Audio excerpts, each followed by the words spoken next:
Hey everyone, you are watching Conversations in Pop Culture, and I am your host, Andrew Davis. And before I introduce my guest, I would like to remind everyone you need to support and financially support what you love, whether it is this show, my guest's comic, or corporate media. I personally do not care as long as you're supporting what you love and what you want to see be made more of, because without money, this stuff does not get made. But enough about that, as I have with me comic creator Casey Allen. So welcome to the show. Hey man, how's it going? Now, I'm excited to have you on. Obviously, you got a very interesting book that I think is fully funded, and it is Bigfoot Knows Karate. And Yes. so you're in the middle of it. I think you're right at the middle point.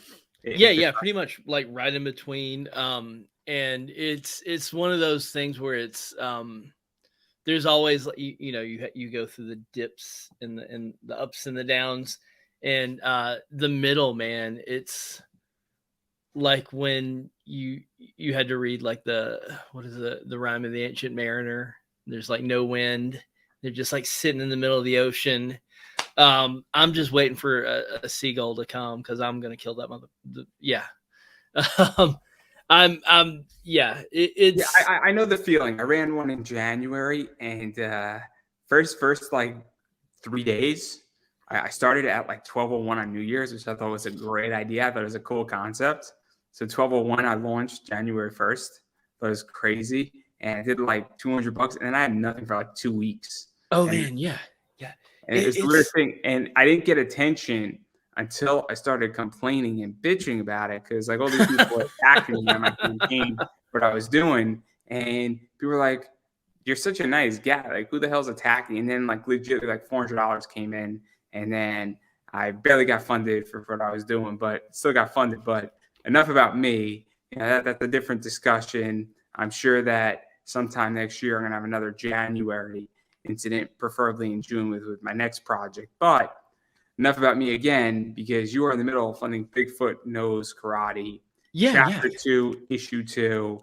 And what's the basic premise of this for those who don't know what Bigfoot So is the and all that? basic premise is there is a Bigfoot warrior, and he is taken from his isolated bucolic, wilderness, and pulled into a fight he wants nothing to do with.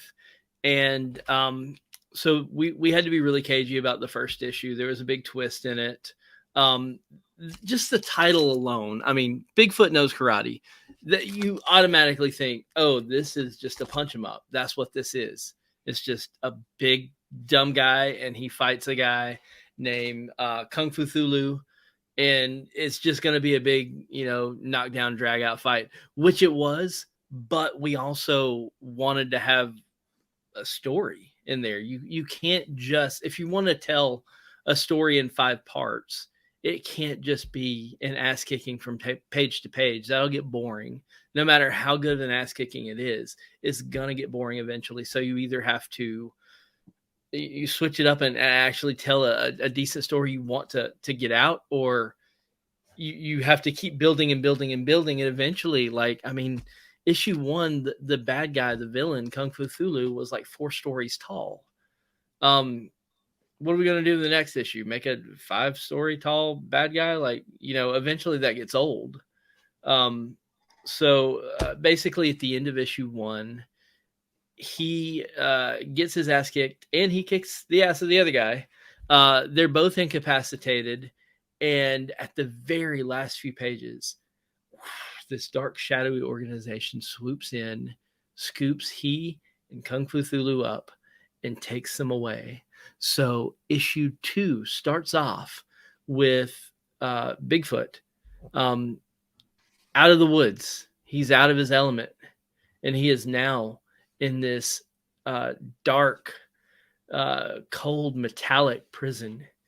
And so how's he going to get out of this situation? That's, basically. Let's talk a little bit about that, because there's a lot of stuff going on. Because obviously, he is very much a warrior, Bigfoot. He's trying to find peace between, his interaction with man, nature, himself. Obviously, he's trying to find, I think, internal peace to some degree as well. Exactly, yeah. And he's also somewhat struggling with what is real, what is not real, and dealing with stuff. And there's some other stuff we don't know going on with Glad you him. picked up on that. And it's a little trippy in the book, but I think it's meant to be. Yes, it's a little confusing, and I was like, "Hey, what's going on?" Because I read the first issue. I'm like, "Oh, this is weird," and I'm not even too sure what's real, what's not real. I don't even know if the fight was really real and what it looked like, but that's not the point here. And then obviously he's dealing with that, and then now for whatever reason, this shadow organization, this Merc group, as I like to call them, because they very much remind me of Blackwater, special ops. Oh yeah, government organized. You would know that, you old former G-man, you.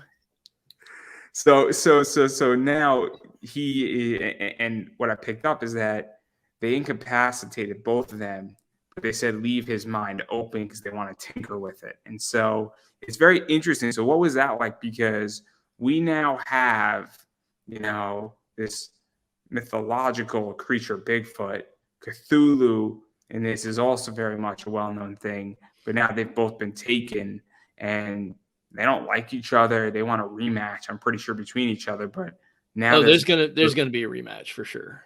Now there's a third element in there, and they obviously have technology and they have their own intentions, and it creates a very interesting, I guess, backdrop, for lack of a better word. Yeah. So what we wanted to do was to with issue 2, you start off with this big, crazy, very loud. In my head, when he talked, the Kung Fu Thulu, he sounded like the Ultimate Warrior. Hulk Hogan, like just a big dumbass. I haven't watched wrestling in over 30 years. Maybe that was good, but somebody somewhere was like, yeah, he's doing that thing. He shouldn't do that thing. But anyway, yeah. So he sounds like that. He's just a big, over the top villain. And so with issue 2, we wanted to have some good fights in there, which there's several fights throughout the issue, but we also have a lot more of the you kind of figure out a little bit about what that the shadowy mercenary organization is up to. We feed you little tiny bits and pieces. We're giving you a breadcrumb trail.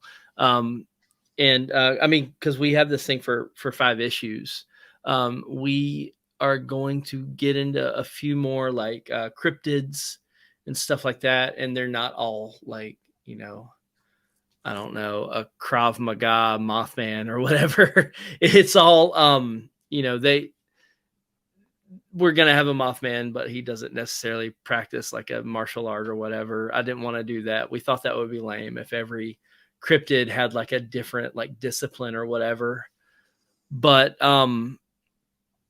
so yeah, our goal was really just to tell a fun story, and we're doing it over 5 parts. So issue 2 is going to, dude, it's going to be a blast.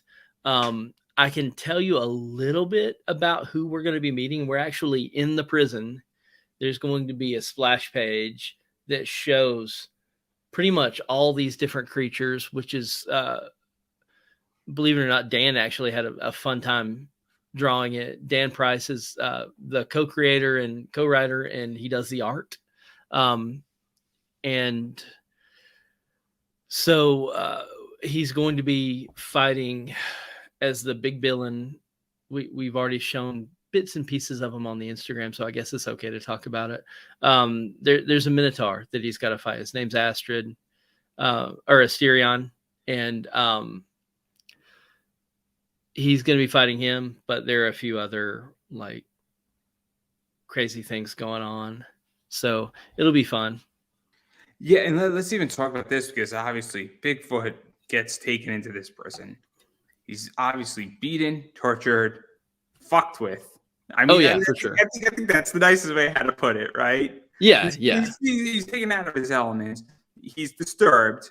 They're studying him, messing with his brain. They got a reason for it. Typically, they either want to hunt him and make him like a super hunt and have a good time with it and make him like a big game animal, or they want to use him as a weapon or something of that combination. And then now there's a whole issue where he, and I'm taking a leap of faith here, is sort of as an opportunity to escape, or he's going to try to escape. And now he has to figure out what he's going to do. And well, that's kind of where this story I think is going. And then there's going to be some fights, and there's obviously other creatures there. Some of them probably like Bigfoot, some of them don't. And then it becomes a big issue where they might pit them against each other, and you got a real kaiju fight about to happen. Which is playing around with it, and a lot of other stuff's going on with it, and there's just a lot of gears in motion. Oh yeah, yeah. We wanted to make it. We wanted to throw a lot at people to keep the story going. We wanted it to make things. We didn't want a slow story. We wanted something to keep people occupied, and so yeah, there is a lot of plates in the air, and some of those are going to come crashing down in this issue, and we're going to be maybe hoisting a few more plates up in the air as well. But it's all in serving the story. One thing that has been a thing that I've had to learn how to do is, I have another title that I'm writing. I've gotten 2 issues of this, Voodoo Child, which is a book I did with an Englishman named Pete Woods. He's actually a Welshman. He lives in England. But anywho, yeah, Pete and I have this book, and I've just been taking care of the writing. So writing this Bigfoot Knows Karate with Dan Price, I've had to learn how to collaborate on a different level, because, I'll have an idea for something, and, Dan has an idea for something. And ultimately, Dan kind of created this character. And initially my role was just going to be as an editor. And I kept throwing in suggestions and going, well, maybe we should do this. Like the, Kung Fu Thulu was my idea in issue 1, the big dumb green guy. So eventually Dan came to me and was like, you want to just co-write this with me? And I was really reticent to do that because I didn't have experience with that. But if you want to learn how to do something, sometimes you just got to jump in with both feet, right? Well, let's actually talk about this, because this is interesting. So comics collectively are collaboration in a lot of ways. Yeah. Whether you're collaborating between a writer and an artist, or somebody else is brought into it, it's a collaborative medium.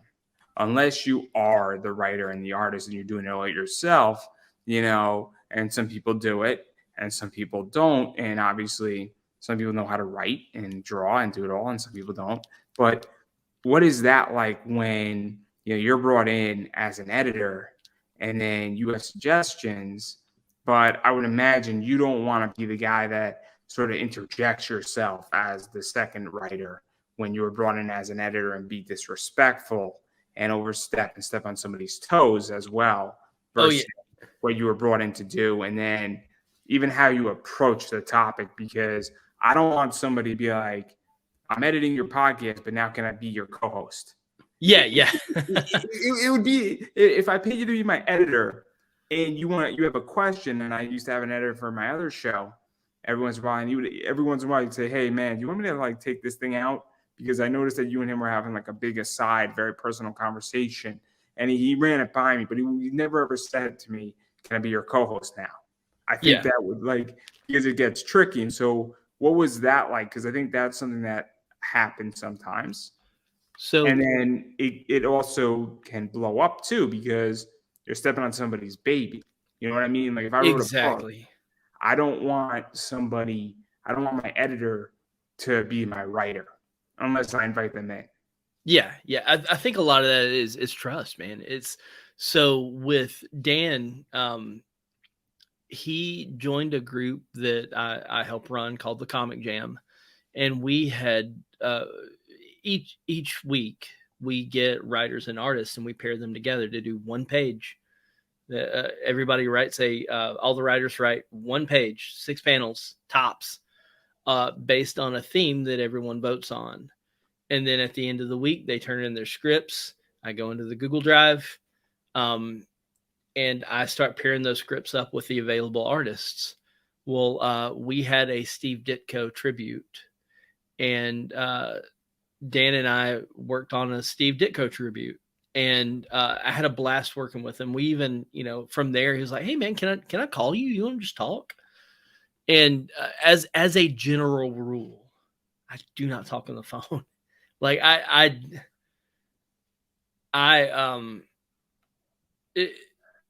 it's hard to want to talk on the phone for me, but Dan and I talk like nearly every day now.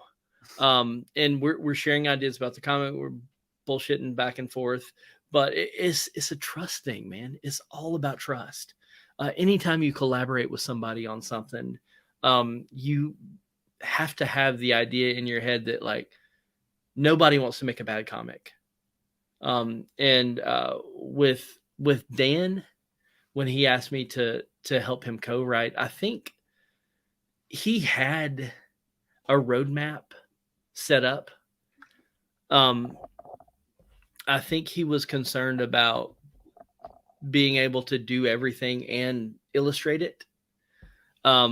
He's a great writer in and of himself. He's super talented at that. The thing that I did with issue 1 mostly was just kind of fill in gaps here and there. We both kick dialogue around. We'll both take a pass at the dialogue.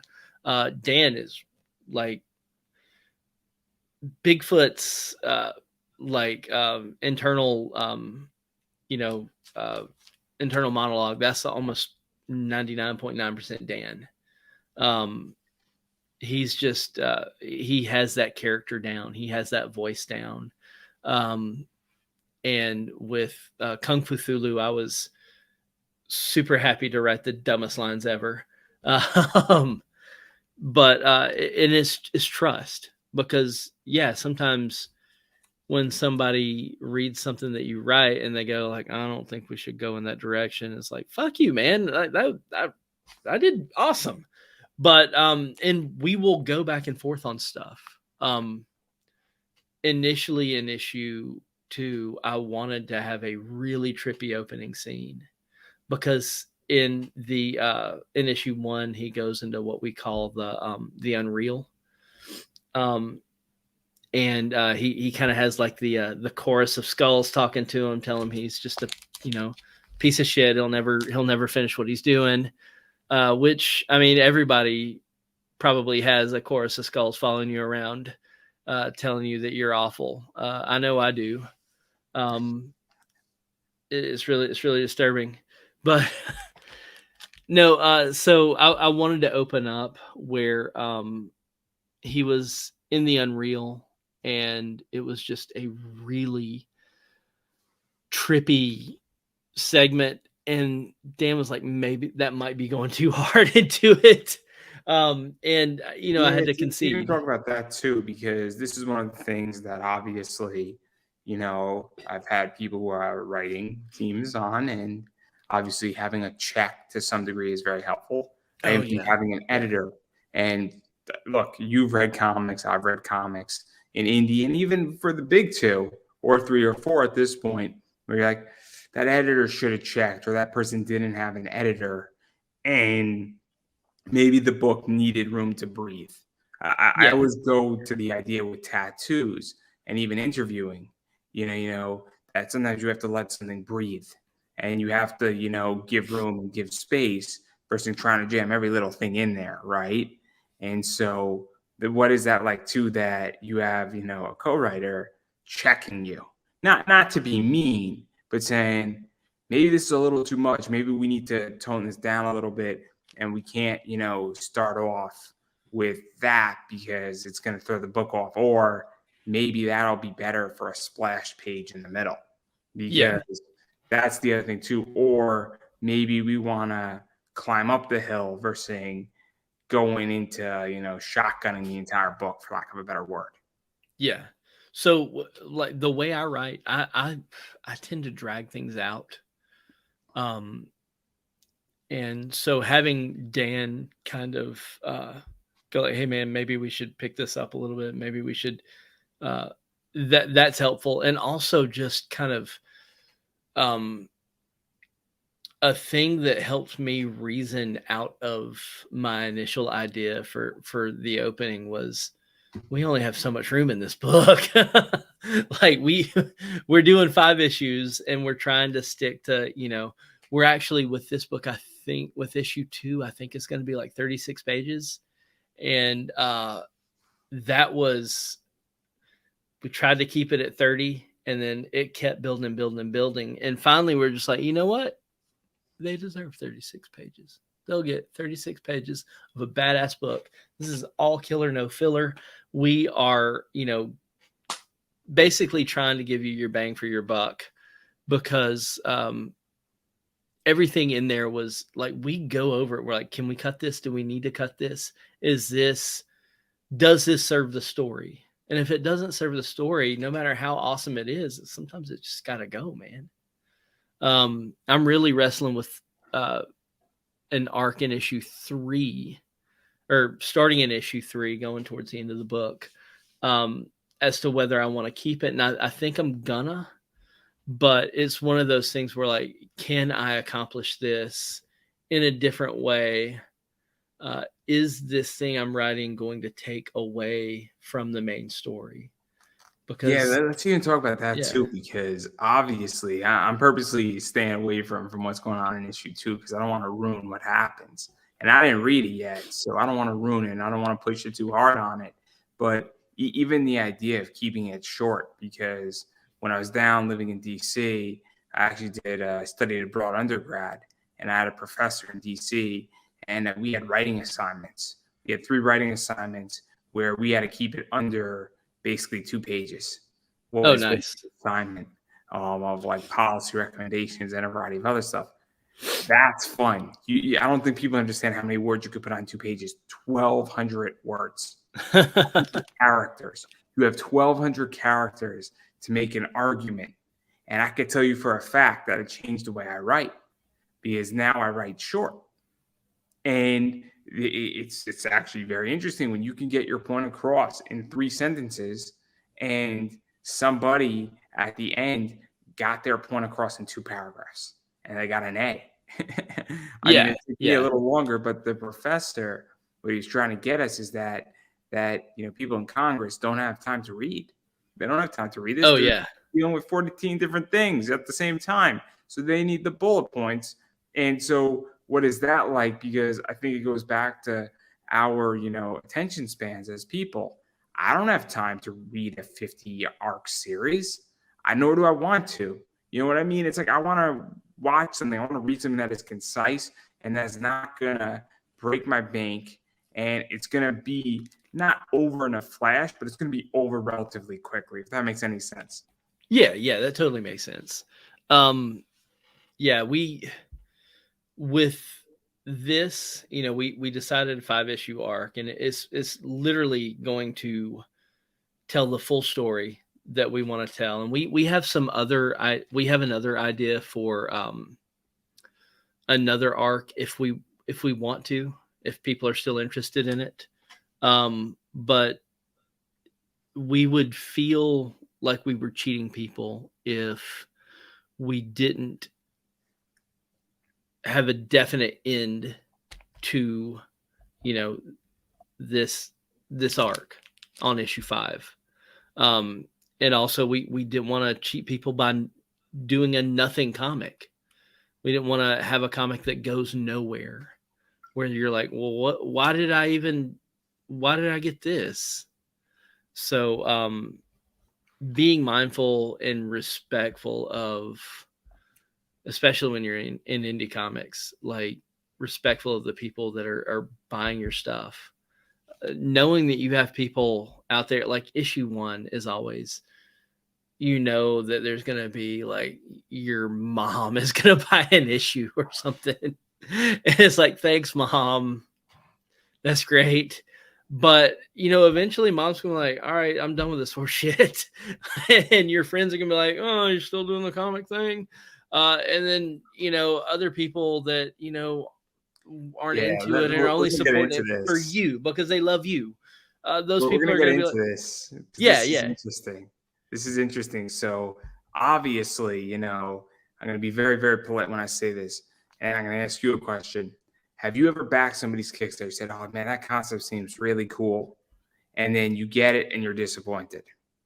Oh, I had one. I will not say names. I'm not gonna disrespect another creator. Well, I'm not gonna go I say had one. names. Oh yeah, yeah. And for me, it's my friends and it's people who I like. Oh, that's such Where a bummer. they had a bad book.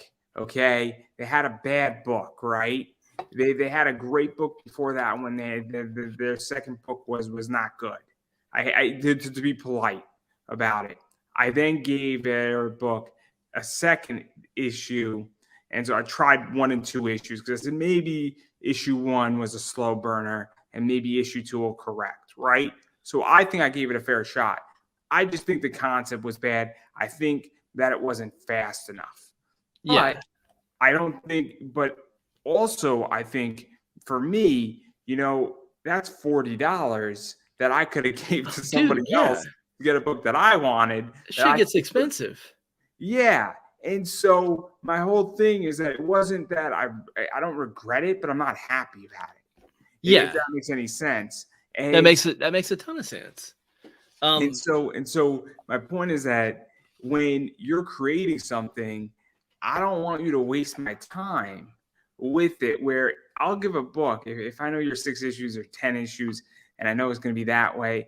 I'll give your book 1 or 2 issues. But after that, if you wasted my time, the likelihood of me being back is not there. And not to mention that if it's $20 a pop, Oh when yeah, it's yeah, yeah. $20 a pop, I'm like, okay, we've now entered a realm where this shit's expensive. And that's like Zenoscope variant prices for your cover B. And that's also what jaded me. So, what is that like to be conscious of that? Because I feel that if you produce a bad product and you waste my time, and that your issue 1 is slow as hell, and it could have been told in 3 panels, the whole book. Yeah. You're disrespecting me as a fan, and also you're hurting your brand, right? Exactly. Yeah. So with indie comics, like your product is your word. Your product is what you put out there. Um, if you whiff it, nobody's going to take another chance on you. So you got to make sure that you come correct. You got to come out and do something good.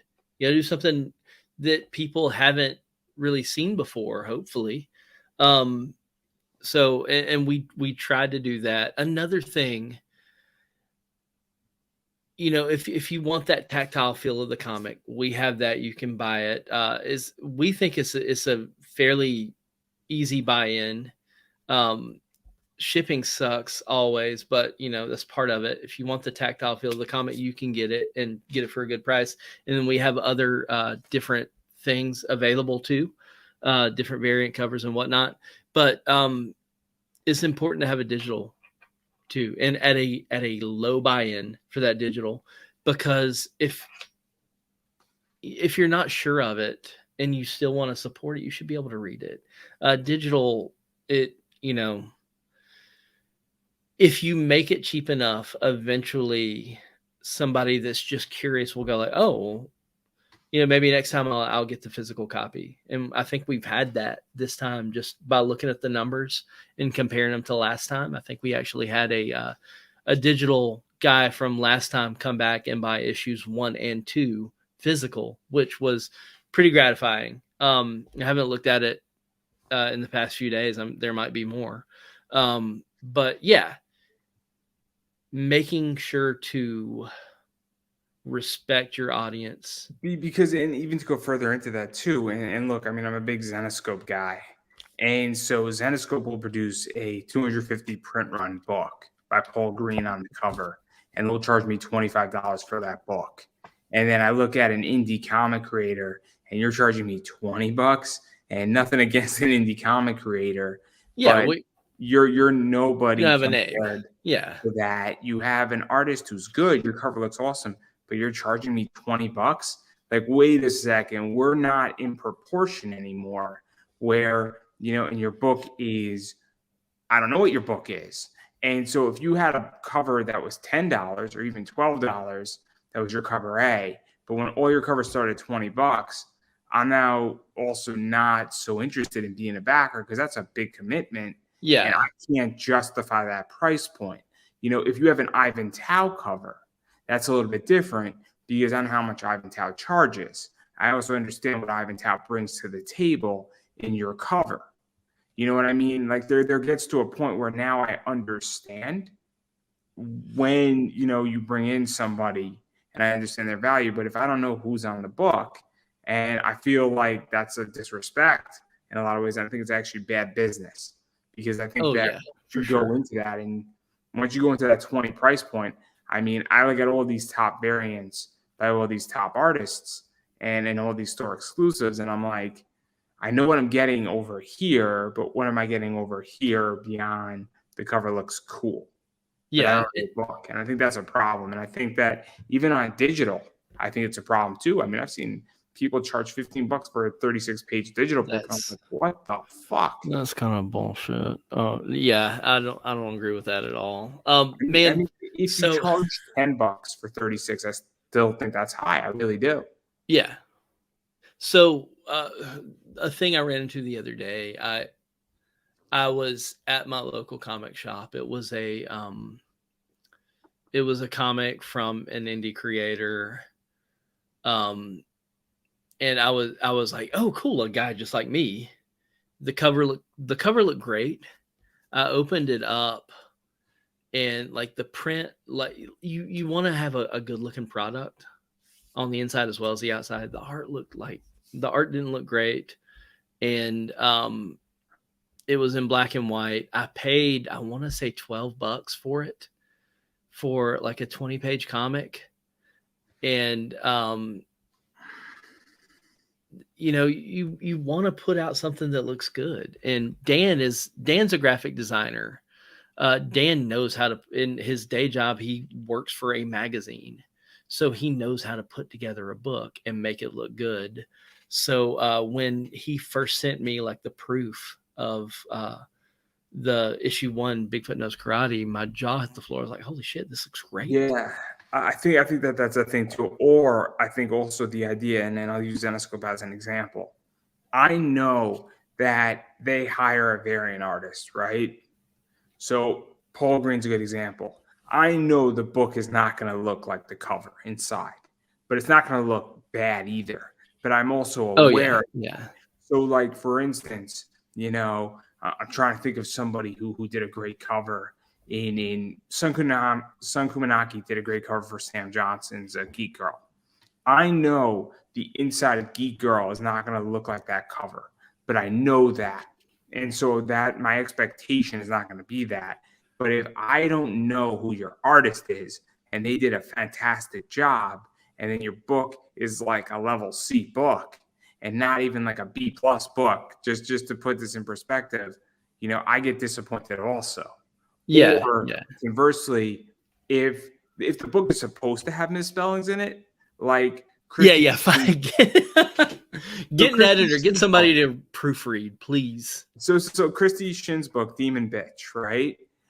Christy Shin can draw, no question about that. But it's supposed to be bad art and ugly art. That's the premise of the book, and it's brilliant. So if you read Demon Bitch, you know what you're getting.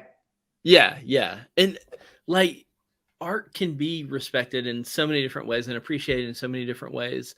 It all doesn't have to look like, Marvel style or whatever. Not that there's really a bullpen style anymore, but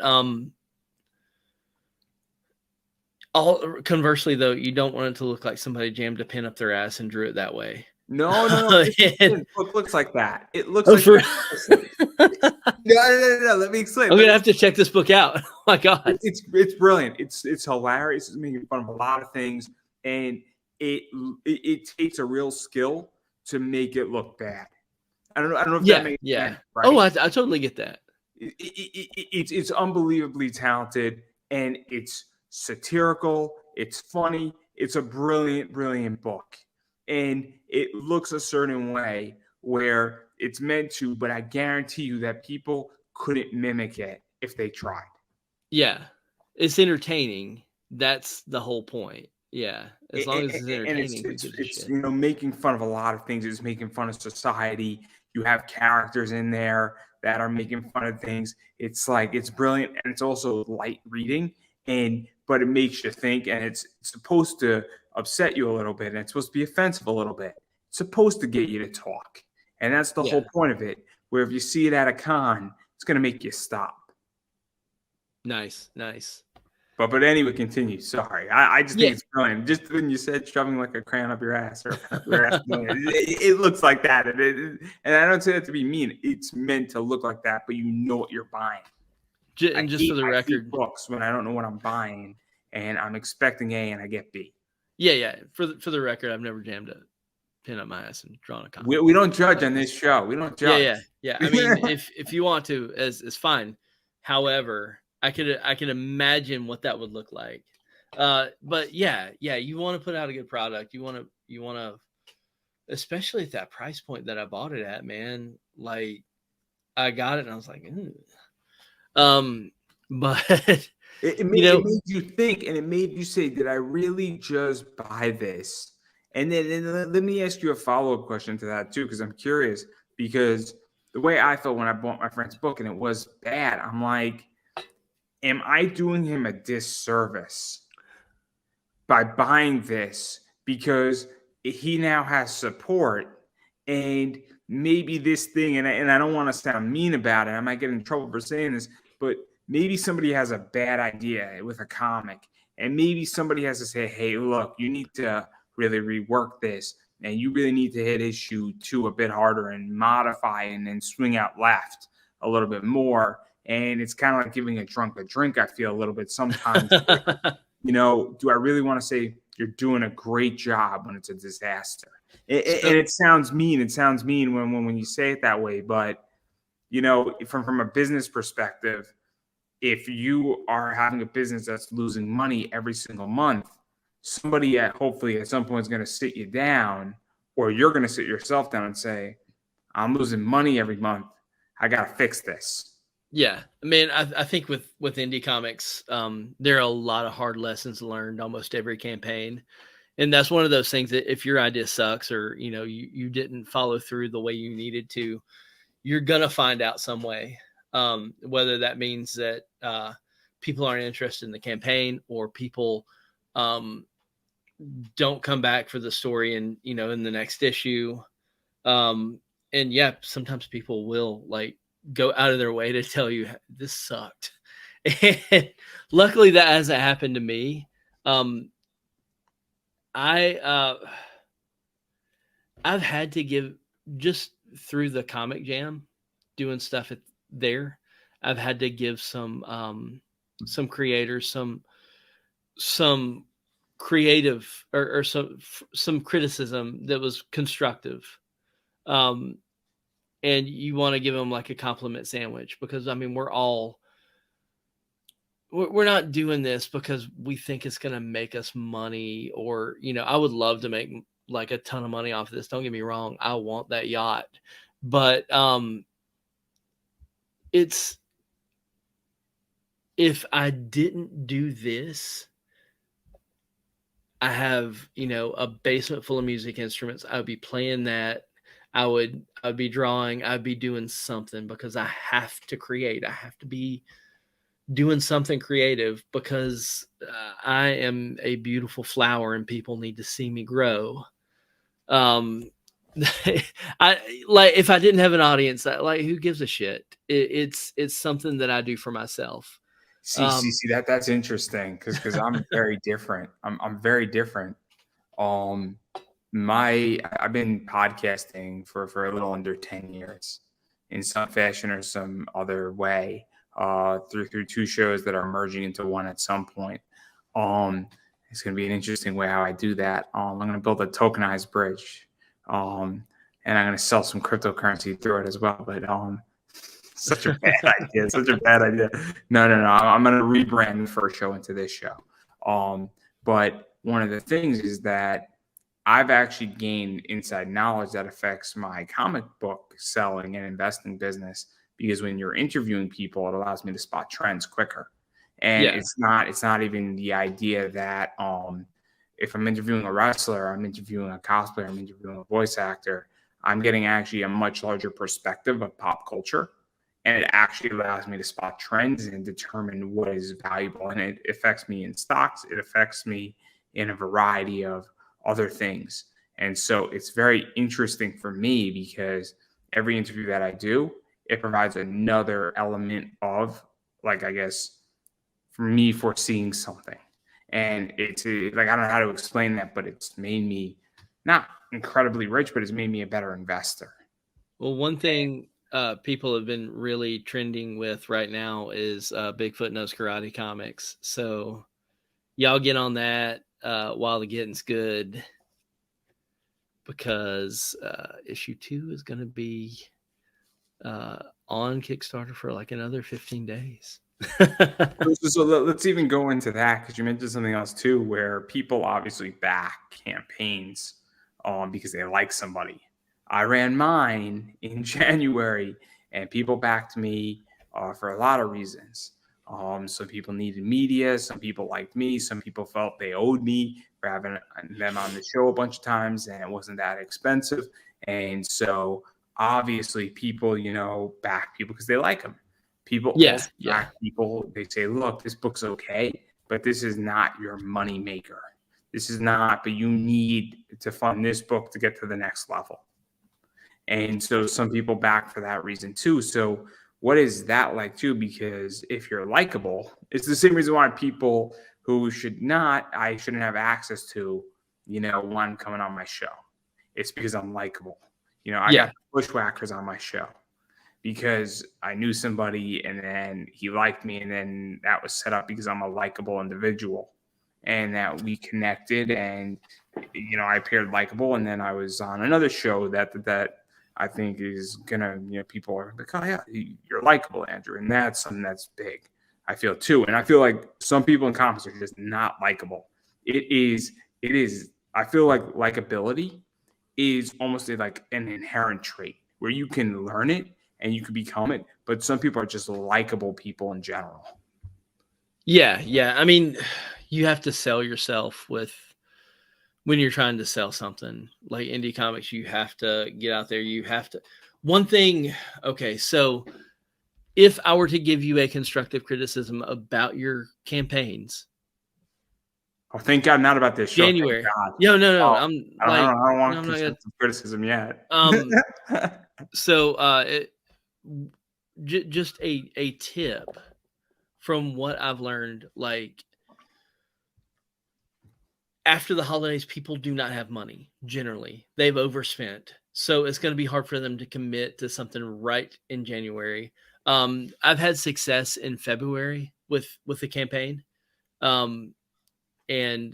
So yeah, just be mindful of when you're putting it out there. If it's around the holiday season. No. The whole thing with my campaign was that I just said, fuck it. And I didn't. Oh yeah. Because I was already funded due to sponsorship money. So anything from my campaign was gravy. Yeah. And so, and look, it was a little bit different. I thought it was cool. I thought it said, hey, let me try something and let's see what happens. And I just went for it. And my whole thing was that I was like, cool, we're going to see what happens. And God help us, because it was supposed to happen in November, but things got messed up. And it would have screwed a bunch of other stuff. But again, if I'm to ever do it again, I would do it in October. Yeah. Well, right now, like we're dealing with, there's so many good campaigns right now. Oh my God. So you got to kind of keep an eye out for who's putting out, and, because that, you're not in competition with other creators. It's not it's not like that. Yeah. Like it's not for me. Like we have a friend who has a book called Crit. He also has a campaign. We actually had a launch party together. We both funded completely within 20 minutes So, of so that launch party. let's actually talk about that because I want to challenge a little bit on that. And here's what I want to challenge. I don't think you're in direct competition with people, right? But I do think that there's a finite amount of money. Oh, And there is a yeah. Yeah, you didn't let me get my second point. oh, okay, You are in sorry. competition. Yeah, yeah. You are not in competition with other books, other creators. You are, trying to get their money though. You're trying to get fund, and there's only so many people, or only so much money that goes around, especially with indie comics. Um, I'm going to throw something else out there too. Right now, you run podcasts or you participate in a bunch of that. You're competing against everything too. So this show competes against Netflix. This show competes against the NFL. This oh show yeah, competes against everything because there's only so much time in a day. So even tabling money, tabling time, that's the biggest thing where I don't feel like I'm competing with your show. You know what I mean? Where I don't think it's a direct head-to-head battle, but I'm competing where somebody sits and listens to this show or sees this show. What it is that they're not, watching Monday Night Football or Monday Night Raw, or they're yeah, not watching NXT, or they're not doing something else. And so it's really where, again, that's why I try to put out the best product I could put out. That's why it's on replay, because I get that, maybe somebody is not going to be able to catch it at the time that it's airing live, but they might want to see it, or they might want to see a micro clip of something later yeah, on. And so, that's why I'm challenging a little bit, where I'm saying, I don't think if your book is different. And that's the other thing too. If 30 people have a zombie book, I think those books are going more or less head to head. But if you have yeah. a zombie book and I have a romance book, we're not going head to head. Yeah, I get that. It's funny. After we came out with issue 1, we started realizing like, oh, there are other people with Bigfoot books. And luckily, none of them were like ours. And when their campaigns went up, we were like, hey, support this guy. This guy's doing a Bigfoot book. And everybody, we haven't had had one creator be shitty, and I don't like that person anyway, so it didn't fucking bother me. So Hey, you can name him if you want. yeah, I I'm not mean, gonna. He doesn't need my help to get his name out there. But there's I've never had anybody be negative outside of like that one circumstance, and it was just such a dumb thing that I was just like, if this guy, like, he's a fucking loser. So this is interesting. So even to go into that, I've had some bad interactions with people. There are only 3 people who are banned from my show. I've been doing this for almost 9 years, and I've had probably around 550 guests. And 3 people have gotten themselves banned. oh Which, wow. you have to go really far, Yeah. because it's no secret what I am. I'm a free speech advocate. Everything is fair game. People who have issues with, that I'm not happy with, aren't banned from this show. You have to really come into my territory, and you have to come in hard at me, and you have to do something that you shouldn't do to me, and not to go too far into it, but that's an issue. To get banned, you have to really push, and you have to want to get banned on my show, is the point. But beyond that, I've had some rough interactions with people in comics, but I think that those people sort of take care of themselves. Yeah. Man, It's not that hard to know who's a good actor and a bad actor anymore. I've had interviews where I was kind of worried about some older crotchety, like, comic guys, and every time I've been worried about them, they were super cool. I've only had one guy with Spoiler Country that came in. He was a young guy that thought he was hot shit. He was a Instagram personality. I think he has like a TikTok or whatever, which I don't give a shit about. And he was just annoying, and we ended up not airing his show because he said a racial slur, and I was like, you know what? Fuck you. We're not gonna. I don't want to put your name out there because you are you're a fucking moron. So it was one of those things that he wanted controversy to build his name, and like, if with your show, this is your show. You decide what gets put on air and how it's presented. And if somebody starts coming on your show and saying just reprehensible things, like it or not, you're kind of representing what that person says on your show. So, I mean, look, I've had plenty of people who are controversial on my show. Yeah, and controversy is fine, but like, just I don't want to tacitly give somebody a platform to say some bullshit that could then be tied to me, because I'm a creator too, and I don't want anybody coming and going like, oh, Casey is an anti-Semite or something like that because on his show so-and-so said something. And so, yeah, I'm not, yeah. It's so weird. It was Kanye. Kanye is not coming on Spoiler Country anymore. Fuck that guy. so it's weird because I've been called a lot of things, and everything that I've been called, I am not. And it's odd. And when these people have called me things, you know, because I believe the answer to 90% of problems is capitalism. I really do. And so I believe if you don't like the way something is operating, you should build it or not support it with your money. It's very simple. It's very simple to me. Vote with your wallet. You vote with your wallet. And I said that on an issue, and people went after me. And I'm like, wait a second. So you don't like a certain brand that's doing something? Why don't you build a competitor? Why don't you do something else? You don't like a certain comic or a creator? Why don't you go and take their concept and do it better? If you don't like somebody and the way they run their business, why don't you run a business? And why don't you try to do a better job than they are? And that's been always my answer. And then I get called all these names. I'm like, okay. But the funny thing is that my audience doesn't care because they know it's not true. And even people who come up to me and are like, I was a little worried about you. And they're like, you're a decent human being. Like, and that's why my campaign got funded. Because everything that people say about me, they look at who it's coming from. They look at me and all this stuff. So there you go. Yeah, bring that, to full circle is until you get your name out there, until you can prove your worth with your story, people are going to support your early stuff just because, Andrew's a good guy. I like Andrew.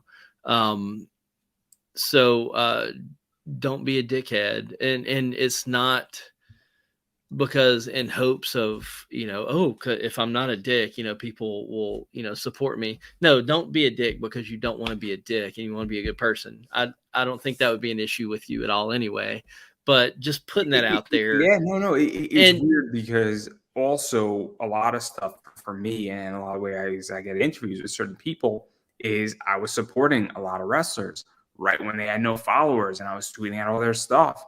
And then fast forward, they become big. And they're like, yo, man, why didn't we do an interview sooner? Like, I've had wrestlers say that to me. And I'm like, oh, wow, I didn't even know that I could ask you. But it wasn't. You got to shoot your shot sometimes, man. Yeah, for sure. But it's very interesting in that regard, too, where I just think that, that's the thing. And I also think that people look at the library and they're like, oh, snap.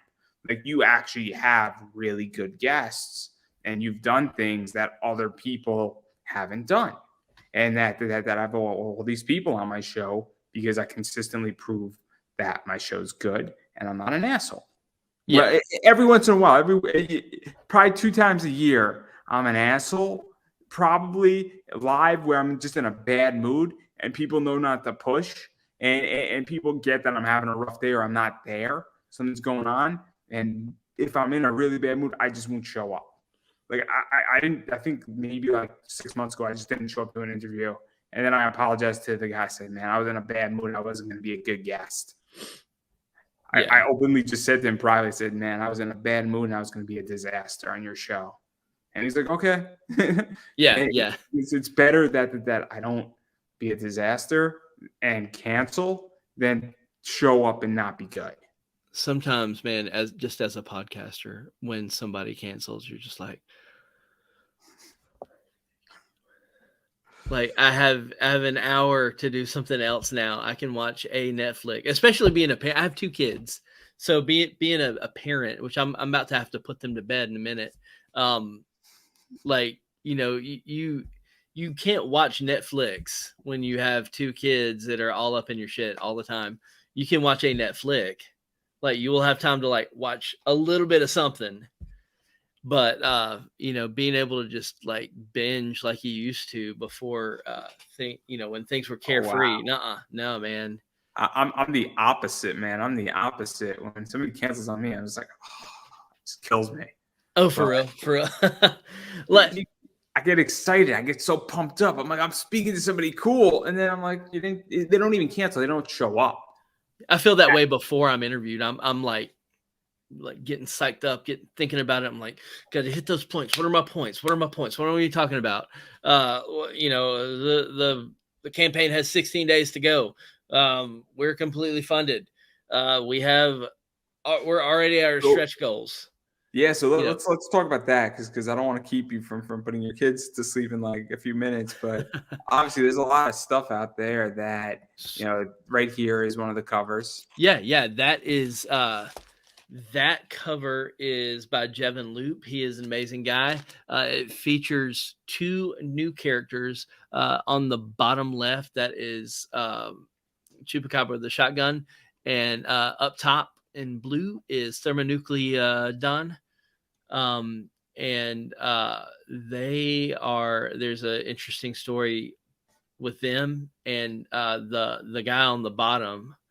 There's going to be an interesting arc with him later on throughout the book. It's going to tie into the larger story. There's going to be a very intricate 2-piece cover. Can you flip to that? That right there is by Adam Caswell. Adam Caswell sent in a piece of fan art for issue 1, which we then turned into an alt cover.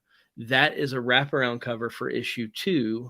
And we're also going to be doing a full size standalone one shot comic, and it's going to be his interior art.